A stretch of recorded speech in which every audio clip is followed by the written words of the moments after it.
இது உனக்கு புரியுது பாட்டி. நான் நல்லா சிரிச்சு சந்தோஷமா தான் இருக்கேன். இவ சந்தோஷமா இருக்கணும்னு தானே அங்க ஒருத்த மண்டையை போட்டு உடைச்சிட்டு இருக்கான். அவன் இருக்கும்போது இவளுக்கு என்னமா கவலை? அதெல்லாம் நல்ல சந்தோஷமா தான் இருப்பா. ஆஹா, குழந்தை டாபிக்க பத்தி பேசி அப்படியே பேட்சப் பண்ணலான்னு பார்த்தா டாபிக் வேற எங்கேயோ போகுதே. சரி, புதுசா வந்த குடும்பம் எப்ப கிளம்ப போறாங்க? அவங்க கிளம்பிடுவாங்க.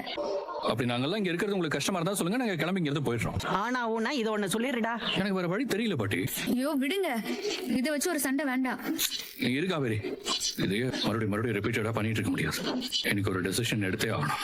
இப்ப பாரு, நான் இங்க இருந்து போலான்னு சொன்னது பாட்டி மேல எனக்கு இருக்க கோவமோ இல்ல அவங்க மேல எனக்கு அன்பு இல்லாமலோ இல்ல. நடந்துட்டு இருக்கிற விஷயத்த அவங்களால ஏத்துக்க முடியல. அதனால நம்ம இங்க இருந்து கிளம்பலாம்னு சொல்றேன்.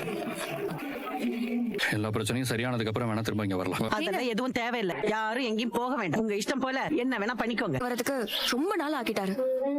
அப்ப அம்மா அதுக்காக தான் சண்டை போட்டாங்க. அப்பதான் நான் தெரிஞ்சுக்கிட்டேன் அவர் எப்படி நம்ம கூட ரொம்ப நாளா இருந்தாரு. அவர் எப்படி நம்ம கூட ரொம்ப நாளா இருந்தாரு. அப்பாக்கு கால் உடைஞ்சதுல அப்பதான். ஆமா இல்ல,